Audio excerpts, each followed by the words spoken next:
నమస్కారం madam. Madam చూస్తున్నాం Delhi liquor స్కామ్‌లో అరెస్ట్ అయిన కవిత గారికి దాదాపు 5 ½ మంత్స్ తర్వాత బెయిల్ రావడం చూస్తున్నాం. అయితే ఈ బెయిల్ ఇప్పుడు ఏ బేసిస్ మీద ఇచ్చారు? ఇదే నేపథ్యంలో ఇప్పుడు దీన్ని పొలిటికల్‌గా కూడా చూస్తున్నారు. అంటే కాంగ్రెస్ పార్టీ వాళ్ళ విమర్శ ఒకటొస్తుంది గదా! బీజేపీ, బీఆర్ఎస్ కలిసిపోయారు. అందుకే బెయిల్ వచ్చిందని చెప్పేసి ఇది అటు బండి సంజయ్ గారు కూడా ట్వీట్ చేశారు. ఇది కాంగ్రెస్ పార్టీ బెయిల్ అని చెప్పేసి. మీరు ఏ విధంగా చూస్తారు మేడం? సార్ ఇది కాంగ్రెస్ పార్టీనా, బీజేపీ పార్టీనా నాకు తెలీదు సార్. యాస్ ఎన్ అడ్వొకేట్‌గా హ్మ్. ఈడీ కేసుల్లో, సీబీఐ కేసుల్లో చార్జ్ షీట్ అంటూ కంప్లీట్ అయ్యాక 100% వాళ్ళకి బెయిల్ ఇచ్చేస్తారు. ఇదే 100 కోట్ల స్కామ్‌లో ఆమ్ ఆద్మీ పార్టీకి సంబంధించిన డిప్యూటీ సీఎం మనీష్ సిసోడియా గారికి బెయిల్ వచ్చింది. అవును. అందులోనూ బేసిక్ ఒక మహిళ అయ్యుండి, ఒక ఎమ్మెల్సీ అయ్యుండి whatever it may be money trial అనేది జరగలేదు. తర్వాత చార్జ్ షీట్లు కంప్లీట్ అయిపోయినాయి. 150 రోజులు అంటే అరౌండ్ ఒక 5 మంత్స్ తను జైల్‌లో ఉండింది. అవును. తను ఒక 10 కేజీలు బరువు తగ్గింది. తర్వాత తనకి హెల్త్ ఇష్యూస్ ఉన్నాయి. ఇవన్నీ కూడా యాస్ ఆన్ రికార్డ్ ఒస్తదండి. సో, మోరోవర్ ఆవిడ ట్రయల్ కోర్ట్‌లో బెయిలేసారు. అక్కడ అంటే జిల్లా కోర్ట్‌లో అక్కడ రిజెక్ట్ అయింది. తర్వాత హైకోర్ట్‌లో రిజెక్ట్ అయింది. తర్వాత సుప్రీం కోర్ట్‌లో ముకుల్ రోహిత్‌కి అనే ఒక అడ్వొకేట్ ద్వారా వేయడం జరిగిందండి. అవును. మోరోవర్ ఏ అడ్వొకేట్ వేసినా చార్జ్ షీట్ కంప్లీట్ పోయాక, అవతల వ్యక్తికి బెయిల్ ఇచ్చాక, ఆ వ్యక్తిలాగే మాకు కూడా బెయిల్ ఇవ్వండి అంటూ సర్వసాధారణంగా అడుగుతామండి. అంటే యాస్ ఎన్ అడ్వొకేట్ బెయిల్ కోసం తనకి ఒంట్లో బాలేదని, తన ఇంట్లో వాళ్ళకి కొంత ఇబ్బందులున్నాయని, అంటే తను ఫస్ట్ టైమ్ బెయిల్ అడిగింది నా కొడుకు ఎగ్జామ్స్ ఉన్నాయని. హ్మ్. తర్వాత తన హెల్త్ కండిషన్ బాగలేదని.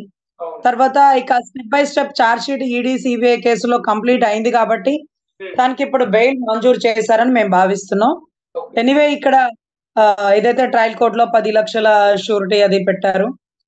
తర్వాత అంటే రెగ్యులర్‌గా కింది కోర్ట్‌కి సంబంధించిన వాటిలో హాజరవుతానని చెప్పారు. హ్మ్. షూరిటీలు 10,00,000 ఇవన్నీ కూడా సబ్మిట్ చేశారండి. ఓకే. ఈవినింగ్ సబ్మిట్ చేసుకుంటారు. రేపు మార్నింగ్ అది రిలీజ్ అయిపోతారు సార్. ఓకే. మేజర్‌గా మేడం ఇప్పుడు కవిత గారికి బెయిలొచ్చింది గదా! కేజ్రీవాల్ గారికి కూడా బెయిలొచ్చే ఛాన్స్ ఏమన్నా ఉన్నాయా? అంటే సిసోడియా గారికొచ్చింది. అందుకే వీళ్ళు కూడా కవిత గారికి కూడా వచ్చేసింది తొందరగా అని ఇప్పుడు కేజ్రీవాల్ గారి గురించి కూడా మాట్లాడుతున్నారు. ఇక్కడ నాకు తెలిసి బెయిల్ అంటే హ్మ్. సానుభూతి యాత్రకి ఒక ఆది నాందిలాగా ఉంది సార్. ఓకే. మోరోవర్ ఒక నెలలో బెయిలొచ్చేదున్నా చాలా మంది రాజకీయ నాయకులు వద్దు వద్దు నెక్స్ట్ మంత్ వెద్దురు గాని, ఆ నెక్స్ట్ మంత్ వెద్దురు గాని అంటూ హ్మ్. ఎంతో మంది బెయిల్‌లు ఆగిపోయేవండి. ఎందుకంటే నేను మోరోవర్ సుప్రీం కోర్ట్‌లో నేను కొంత సీనియర్‌తో వర్క్ చేసుకునేటప్పుడు చాలా మంది మహారాష్ట్ర, లేకపోతే కర్ణాటక కొంతమంది ఎమ్మెల్యేలు, ఎమ్మెల్సీలు కొన్ని కొన్ని కేసుల్లో పర్టిక్యులర్‌గా ఎవరైనా రాజకీయ నాయకులు ఇరుక్కున్నప్పుడు హ్మ్. వాళ్ళు మోరోవర్ బయటికి రారు సార్. సానుభూతి కోసం 2 నెలలు, 3 నెలలు, ఒక 5 నెలలు గడిస్తే రోజులు గడిచే కొద్దీ నిజం అబద్ధం అయిపోతది. అబద్ధం నిజం అయిపోతది. ఓకే. కోపంగా ఉన్నటువంటి తెలంగాణ బిడ్డలు కూడా కవిత గారి మీద సానుభూతి వచ్చేస్తుంది. హ్మ్. 5 నెలలు మా తెలుగింటి బిడ్డని, లేకపోతే మా తెలంగాణ బిడ్డని ఈరోజు మీరు జైల్‌లో వేస్తారా అంటూ ఒక కోపాగ్ని రగిలిపోతుంది. అందులోనూ 10 కేజీలు బరువు తగ్గిపోయిందంటూ బెయిల్ అడుగుతున్న టైంలో, ఆయనకి సమస్యలున్నాయంటూ బెయిల్ అడుగుతున్న టైంలో, మోరోవర్ ఇక్కడ అసలు డబ్బే పట్టుపడలేదు. మనీ ట్రైలే ఇంతవరకు దొరకలేదు. అవును. సో 100 కోట్ల జరిగింది. దాంట్లో సౌత్ జోన్ గ్రూప్‌కి తనొక హెడ్‌గా నిర్వహించారు. హ్మ్. తర్వాత ఏదైతే అరుణ్ పిళ్ళై ఇచ్చిన స్టేట్మెంట్స్ 7 స్టేట్మెంట్స్ వచ్చినియి. వాళ్ళకి అవసరమైన స్టేట్మెంట్సే తీసుకుంటున్నారు. అవసరం లేనివి వదిలేస్తున్నారు. అంటే అవును. ఈడీ, సీబీఐ ఏదో ఒక రకంగా కవితమ్మని ఇరికిచ్చాలనే దృక్పథంతోనే ఉన్నారు. అరుణ్ పిళ్ళై మనకు ఫేవర్‌గా ఇచ్చిన స్టేట్మెంట్‌ని సుప్రీం కోర్ట్ కన్సిడర్ చేయట్లేదు. లేకపోతే అరుణ్ పిళ్ళై మనకు అపోజిట్‌గా ఇచ్చిన స్టేట్మెంట్‌నే నోట్ చేసుకుంటున్నారు. మనకి ఫేవర్‌గా ఇచ్చిన స్టేట్మెంట్‌ని మనమే బలవంతంగా తెప్పించామంటున్నారు. సో, హ్మ్. అదే కాకుండా కవిత గారు అరౌండ్ ఒక 9, 10 ఫోన్‌లు పగలగొట్టారా? డేటా మార్చారా? కింద పని వాళ్ళకిచ్చారా? డేటా పూర్తిగా ఎరేజ్ చేశారా? అంటూ తప్పులు ఆరోపిస్తే అది ఆవిడ ఇష్టమయ్యా.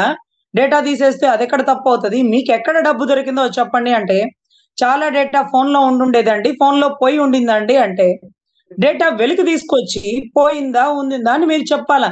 డేటా లేదు, పోయి ఉంటది. 9 ఫోన్‌లు మార్చింది. కొన్ని ఫోన్‌లు పగలగొట్టింది. కొన్ని ఫోన్‌లు కింద పని చేసే వాళ్ళకిచ్చింది. పూర్తిగా డేటా ఎందుకు ఎరేజ్ చేసింది? తప్పు చేసింది కాబట్టే కదా! హ్మ్. అంటున్న ఈడీ, సీబీఐలు చార్జ్ షీట్ కూడా నమోదు చేశారండి. అంటే ఓకే. గతంలో ఎందుకు ఇలాంటి కేసుల్లో బెయిల్ ఇవ్వరంటే, బెయిల్ మీద బయటికొస్తే సాక్షుల్ని ప్రభావితం చేసి ఏదైతే వాళ్ళు ఎవిడెన్స్ స్టేట్మెంట్స్ రాసుకోనీకుండా చేస్తారని. 498 మందిని సాక్షుల్ని విచారణ ఉందండి. అంతమంది సాక్షుల దగ్గర విట్‌నెస్‌లు రికార్డ్ చేసుకున్నారు. మళ్ళీ వాటిని ఎంక్వైరీ చేసుకొని ఇన్వెస్టిగేషన్ చాలా పెద్ద పార్ట్ అండి. అరౌండ్ ఈ కేస్ అయ్యేటప్పటికి 10 ఏళ్ళు, 20 ఏళ్ళు పట్టినా మనం ఆశ్చర్యపోనక్కర్లేదండి. ఓకే. గతంలో 43,000 కోట్లు, 45,000 కోట్ల స్కామ్ కేసులే ఇంతవరకు బెయిల్ మీద నడుస్తున్నాయి. ఆయన కూడా 16 నెలల లోపల నుండి బయటకు వచ్చిన ఆయన.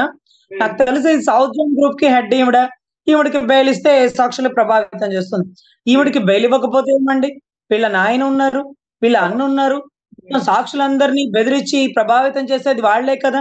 ఈవిడ తెర మీద ఆడుతున్న బొమ్మే కదా! అంటే పాత్రధారే కదా! తెర వెనకాల సూత్రధారులు, జగన్ నాటక సూత్రధారులు రాష్ట్రాలు దాటి చాలా మంది ఉండుంటారు కదా! ఎనీవే ఇక్కడ మాగంటి వారు కానీ, లేకపోతే దీనికి సంబంధించిన శరచంద్రారెడ్డి గాని కొంతమంది వీళ్ళందరూ కూడా పార్ట్ అండి. మీరు ఇందాకన్నారు ఏదైతే మను సూసైడ్‌కి బెయిల్ వచ్చింది. అదే రకంగా కవిత గారికి బెయిల్ వచ్చింది. మరి ఇప్పుడు కేజ్రీవాల్ గారికి వస్తుందా అంటే. సో వీళ్ళు కూడా ఎక్కువ కాలం కోర్టులో స్టే చేస్తారు సార్. వేసుకునే అవకాశం ఉన్నా వేసుకోరు. కొన్ని రోజులు లోపల ఉన్నాకే బయటకొస్తుంది. సో దానివల్ల వాళ్ళకి రాజకీయ లబ్ధి మిగులుతుందని నేనైతే భావిస్తున్నాను సార్. ఓకే. మేడం ఇప్పుడు ఈ బెయిల్‌కి ఏమన్నా కండిషన్స్ ఉన్నాయా? లేకుంటే కంప్లీట్ రెగ్యులర్ బెయిల్ వచ్చేసిందా? ఏం కండిషన్స్ లేకుండా? సార్ యాక్చువల్లీ 10 లక్షల షూరిటీతో పాటు ఆవిడ పాస్‌పోర్ట్ సబ్మిట్ చేయమన్నారండి. దేశం దాటి వెళ్ళడానికి లేదు. ఆవిడ గతంలో మాజీ ఎంపీ అట. తర్వాత ఇప్పుడు ఎమ్మెల్సీ గదా! సో ఇక్కడ అంటే దేశం దాటి వెళ్ళకూడదు. కోర్ట్ ఇన్ టైమ్‌కి హాజరవుతూ ఉండాలని. 16 నెలలు జైల్‌లో ఉన్నప్పుడు కూడా జగన్మోహన్ రెడ్డి గారికి అదే కండిషన్‌తో బెయిల్ ఇచ్చారండి. మీరు కోర్టు వాయిదాలకు అటెండ్ అవ్వాలి. కోర్ట్‌ని ధిక్కరించకూడదు. కోర్ట్ బెయిల్ ఇచ్చింది కదా! అని కాళ్ళరెగరేసి విచ్చలవిడిగా తిరగకూడదు. ఆల్‌మోస్ట్ వాయిదాలకు అటెండ్ అవుతూ ఉండాలా. ప్రతిసారి బటన్ నొక్కుతున్నానని బిజీగా అని చెప్పకూడదని చెప్తది. అలాగే ఈవిడకి చెప్పింది. మరి ఈవిడ ఎన్ని వాయిదాలకు అటెండ్ అవుతుందో 10 లక్షలు లేకపోతే షూరిటీలు సబ్మిట్ చేసి ఏదేదో పాస్‌పోర్ట్ ఒకటి సబ్మిట్ చేసింది కాబట్టి దేశం దాటి వెళ్ళదు. అంతవరకే కానీ కోర్ట్‌కి అటెండ్ అవుతుందో లేదో అయితే చూడాలండి. కానీ అరుణ్ పిల్ల ఇచ్చిన స్టేట్‌మెంట్ అప్రూవర్‌గా లొంగిపోయిన వారికే కోర్టు సహకరిస్తుంది. తప్పుని ఒప్పుకోరని వారికి మాత్రం బెయిల్ ఇవ్వదు అంటే ఎందుకు అప్రూవర్‌గా లొంగిపోయారు? ఏ ఆధారాలు చూపించి లొంగిపోయారు? ఇవన్నీ కూడా ఈడీ, సీబీఐ కన్సిడర్ చేస్తుందండి. ఎందుకంటే అరుణ్ పిల్ల లొంగిపోయాడు కాబట్టి అతన్ని వదిలేస్తారా? ఈ కల్వకుట్ల కవిత గారు నేను ఏ నేరం చేయలేదు. నాకేం సంబంధం లేదు. అక్రమంగా, అన్యాయంగా నన్ను ఇరికిచ్చారు. నా దగ్గర రూపాయి ట్రైల్ దొరకలేదు అంటే వీళ్ళందరూ రూపాయి ట్రైల్‌తో దొరుకుతారా అండి? వీళ్ళ బినామీలేంటి? వీళ్ళ ట్రాన్సాక్షన్‌లేంటి? వీళ్ళ ఫోన్‌పే, గూగుల్ పే, పేటీఎంలు ఎన్నెన్ని రకాల అకౌంట్ ట్రాన్స్‌ఫర్‌లు, హవాలా డబ్బులు ఇవన్నీ కూడా వాళ్ళ అకౌంట్‌లో పెట్టి వాళ్ళు రెడ్ హ్యాండెడ్‌గా ఎందుకు దొరుకుతారండి?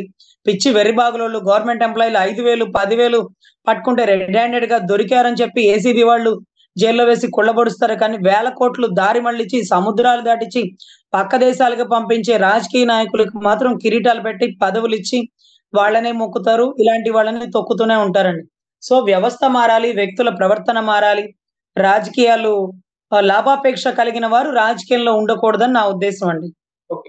మేడం ఇప్పుడు ఈ కేసులో ఈడీ, సీబీఐల పైన కూడా అంటే సుప్రీం కోర్ట్ కాస్త మందలించింది వీళ్ళని సరైన ప్రాపర్ వేలో దీన్ని హ్యాండిల్ చేయలేదు అని చెప్పేసి అంటున్నారు. నిజంగా మందలించిందంటారా మేడం? సార్ ఈడీ, సీబీఐకి గతంలో కూడా అవినాష్‌కి బెయిల్ ఇచ్చినప్పుడు సుప్రీం కోర్ట్ మందలిచ్చింది. బెయిల్ ఇస్తే మందలిచ్చిద్ది. బెయిల్ ఇవ్వకపోతే మందలిచ్చదండి. ఇక్కడ ఏం అడుగుతుందంటే మీరు ఇంకా ఎవిడెన్స్ ఇంకా ప్రొడ్యూస్ చేయలేదు. ట్రయల్‌కి సంబంధించిన మనీ ట్రాన్సాక్షన్ ఏది దొరకట్లేదు. ఎందుకు ఇంత నెగ్లెక్ట్‌గా ఉంటున్నారు? ఈడీ, సీబీఐ చార్జ్ షీట్ అయిపోయాకే బెయిల్ ఇచ్చారండి. మందలించడానికి ఈడీ, సీబీఐ చార్జ్ షీట్ అవ్వకుండా మధ్యలో కదా బెయిల్ ఆవిడ తీసుకుంటే సుప్రీం కోర్ట్ మందలించిందనుకోవాలి. సుప్రీం కోర్ట్ వెసులుబాటు ఈడీ, సీబీఐకే కల్పించింది. మీ వర్క్ అంతా కంప్లీట్ అయిపోయిందా? కవిత గారి దగ్గర నుంచి తీసుకోవాల్సిన ఇన్ఫర్మేషన్, కట్టాల్సిన చార్జ్ షీట్‌లు అన్నీ అయిపోయినాయా? సప్లిమెంటరీ చార్జ్ షీట్ కంప్లీట్ అయిందా? సీబీఐని, ఈడీని అన్నీ అడిగి ఆ తర్వాతే బెయిల్ మంజూరు చేయడం జరిగిందండి. ఎనీవే దీంట్లో సుప్రీం కోర్ట్ సీబీఐని చివాట్లు పెట్టిందా? లేకపోతే కల్వకుట్ల కవిత గారిని పొగిడిందా? ఇవన్నీ పిచ్చి మాటలండి. ఇన్ని నెలలు జైల్‌లో ఉన్నారు. ఆవిడ మీద ఆధారాలు, ఆరోపణలే కాదు 100% ఎవిడెంటరీ పార్ట్ దొరుకుతది. 493 విట్‌నెస్ పార్ట్‌లు ఎవరైతే ఉన్నారో, ఏదైతే అరుణ్ పిల్లై మాట మాట్లాడితే అప్రూవర్‌గా లొంగిపోడండి. ఆధారాలు చూపిచ్చి కవిత గారి పాత్ర ఎంతో చూపిచ్చాక ఎందుకంటే వాస్ ఆన్ బేసికల్ అండ్ చార్టర్డ్ అకౌంటెంట్ అండి. Moreover chartered accountant produce the evidence. Chartered accountant అంటేనే మనం టాక్స్ వీటికి సంబంధించి ఆదాయాలెంత, ఆస్తులెంత, ఆవిడకొచ్చే ఆదాయాన్ని ఎటువైపు దారి మళ్లిచ్చాను. నేనే చెప్పానండి. వేల కోట్లు వస్తున్నాయంది. ఇది ఇలా కాదు, అలా అని నేనే చెప్పాను. మేము కింద పని చేసేవాళ్ళం కదా సార్. అధికారులో లేకపోతే రాజకీయ నాయకులు సలహాలు అడిగితే తప్పక ఇవ్వాల్సిందే. నేను కాపోతే ఇంకొకళ్ళు ఇస్తారు. నా పీక మీద కత్తి పెట్టి సలహాలు తీసుకుంటారు అంటూ అరుణ్ పిల్లై లొంగిపోవడమే కాకుండా అన్ని స్టేట్‌మెంట్‌లు ఎవిడెంటరీతో నిరూపించారు. ఆధారాలు పలానా సామ్సంగ్ ఫోన్ లో ఉన్నాయండి, ఇంకొక ఆధారాలు పలానా యాపిల్ ఫోన్ లో ఉన్నాయండి, అవి పట్టుకుంటే మీకు అన్ని ట్రాన్సాక్షన్స్ తెలిసిపోతాయి అంటే అరౌండ్ 9 ఫోన్లని కల్వకుట్ల కవిత గారు ధ్వంసం చేశారు. ఆధారాలు ఉన్నాయని అరుణ్ పిళ్ళై చెప్పిన స్టేట్మెంట్ ప్రకారం ఆ ఫోన్లు ఎందుకు ధ్వంసం చేశారు? ఫోన్‌లో పూర్తి డేటా తీసేయాల్సినంత అవసరం ఏంటి? ఏం జరుగుతుంది? తర్వాత ఏమాత్రం డౌట్ రాకుండా ఫోన్ ఏ చెత్తబుట్టలో పడేసారా? ఎక్కడ కాల్ చేశారు అనకుండా, లేదండి నా పని వాళ్ళకి ఇచ్చానని. మీ కింద పని చేసే వంట వాళ్ళకి మీరు వాడే యాపిల్ స్మార్ట్ ఫోన్‌లో కొత్త ఖరీదైన ఫోన్‌ని మీరిచ్చారా? పోనీ ఇవ్వడంతో చాలా వరకు దానికి సంబంధించిన డేటా అంతా డిలీట్ చేసి మీరెందుకిచ్చారు? ఆ రోజే ఎందుకిచ్చారు? మీరు ఫోన్ కొనుక్కున్నాక ఎందుకు ఇవ్వలేదు? అంతకుముందు 9 ఫోన్‌లు తోటమాలికి ఒకటిచ్చారా? లేకపోతే ఊడ్చేవాడికి ఒకరిచ్చారా? డ్రైనేజ్ క్లీన్ చేసేవాళ్ళకి ఒకరిచ్చారా? ఎవరెవరికి ఎన్నెన్ని ఇచ్చారు? ఏ ఏ సర్కమ్‌స్టాన్స్‌లో ఇచ్చారు?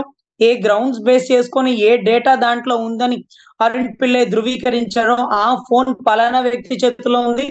డేటా అంతా స్మాష్ చేశారు. పూర్తిగా డిలీట్ చేసేసారు. సో, ఇవంతా కూడా సుప్రీం కోర్ట్‌లో పొందుపరచడం ఉంది.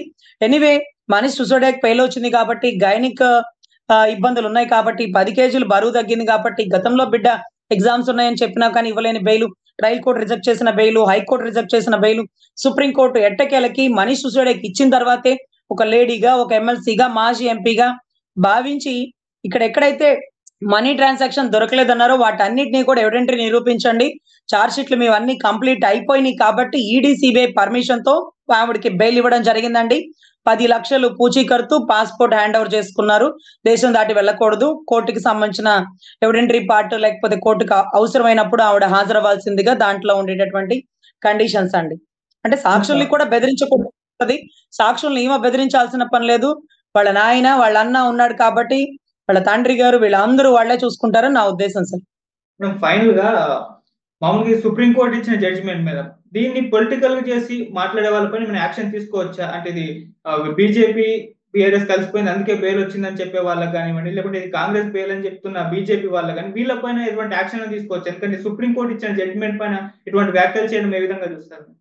అంటే మీరు చెప్పడం టీఆర్ఎస్, బీజేపీ కలిసిపోయిందనుకుంటున్నారా? అంటే వాళ్ళడుగుతున్నవి. హ్మ్. అఫ్‌కోర్స్ అంతకుముందు మోడీ గారొచ్చినప్పుడు బై బై బీజేపీ లేకపోతే డౌన్ డౌన్ బీజేపీ అంటూ స్టేట్‌మెంట్‌లిచ్చింది ఇదే కేటీఆర్ అనుకుంటా బహుశా. ముకుల్ రోహిత్ గారు ఒకవేళ బీజేపీ మనిషేనని ఒకవేళ భావిస్తే అదే ముకుల్ రోహిత్ గారు మా అమరావతి రాజధాని రైతులకి 5,00,00,000 పేమెంట్ తీసుకొని రాజధానికి వ్యతిరేకంగా, రైతులకు వ్యతిరేకంగా వచ్చి జగన్ రెడ్డి గారి తాలూకా వకాలతా తీసుకొని వాదిచ్చారండి. అంటే బీజేపీ మనిషి అయితే మా రాజధానికి వ్యతిరేకంగా ఎందుకు వాదిచ్చారు? మా రాజధాని రైతులకు వ్యతిరేకంగా ఎందుకు వాదిచ్చారు? అడ్వొకేట్‌లు వాళ్ళ ప్రొఫెషను ఎవరు పేమెంట్ ఇస్తే వాళ్ళకి పని జేస్తారు. అంతకు మించి ఏముండదని నా ఉద్దేశం అండి. మోరోవర్ ఇక్కడ సిద్ధార్థ లూథ్రా అనే అడ్వొకేట్ వివేకానంద రెడ్డి గారి కేసులో వాదిచ్చారు. అదే రకంగా చంద్రబాబు గారి బెయిల్ కేసులో వాదిచ్చారు. ఆయన సుప్రీం కోర్ట్ అడ్వొకేటు. సో, వాళ్ళు పరిస్థితిని బట్టి, వాళ్ళకుండే అండర్‌స్టాండింగ్ బట్టి, వాళ్ళ పేమెంట్‌ని బట్టి పని జేస్తారు గానీ, అడ్వొకేట్‌కి శాశ్వత శత్రువులో, శాశ్వత మిత్రులో వీళ్ళు మన వాళ్ళు, వీళ్ళు పరాయి వాళ్ళు అదేం ఉండదని నేను భావిస్తున్నాను సార్. యాస్ అన్ అడ్వొకేట్‌గా. అంటే లా పరంగా ఇటువంటి కామెంట్స్ చేసే వాళ్ళపైన ఏమన్నా యాక్షన్ తీసుకోవచ్చంటారా? అయ్యేం ఉండదండి. అడ్వొకేట్‌లు వీళ్ళు వాళ్ళని ఇష్టం వచ్చినట్టు చేసుకోవచ్చు. జడ్జిని క్రిటిసైజ్ చేయకూడదు. జడ్జ్‌మెంట్‌ని క్రిటిసైజ్ చేయకూడదండి. మోరోవర్ జడ్జ్‌మెంట్ కూడా సరిగ్గా రాలేదు, మాకు ఫేవర్‌గా రాలేదనే వాళ్ళు కూడా ఉంటారు. దానికి కూడా భావ స్వేచ్ఛ అనే ఉంటుంది. అందుకనే కదా ఇక్కడ బెయిల్ రాని వాడికి హైకోర్ట్‌లో వస్తుంది. హైకోర్ట్‌లో వచ్చినోడికి సుప్రీం కోర్ట్‌లో రిజెక్ట్ అవుతుంది. సో, ఎవరికి వారికి ఇచ్చిన జడ్జ్‌మెంట్ నచ్చొచ్చు, నచ్చకపోవచ్చు. దాని మీద వాదోపవాదాలుంటాయి. దాని మీద డిస్కషన్ ఉంటుంది. దాని మీద క్రిటిసైజ్ ఉంటుంది. గానీ జడ్జిని క్రిటిసైజ్ చేయకూడదు. జడ్జి గారి గురించి తప్పుడు స్టేట్‌మెంట్‌లు ఇవ్వకూడదు. అంతవరకే కానీ మీరన్నట్టుగా ఇలాంటి వాళ్ళు ఎన్ని మాటలు మాట్లాడినా దాని మీద ఎటువంటి యాక్షన్ తీసుకోవడానికి లేదండి. అయినా వాళ్ళేమడుగుతున్నారు బీఆర్ఎస్, బీజేపీ కలిసిపోయిందనుకుంటున్నారు. అది వారి భావన. వాళ్ళు ఇటు వచ్చారు, అటు వచ్చారు. వాళ్ళు వాళ్ళ తాలూకా అడ్వొకేట్, వీళ్ళ తాలూకా అడ్వొకేట్. ఆఫ్ కోర్స్ ఇది సర్వసాధారణం అని భావిస్తున్నాను సార్.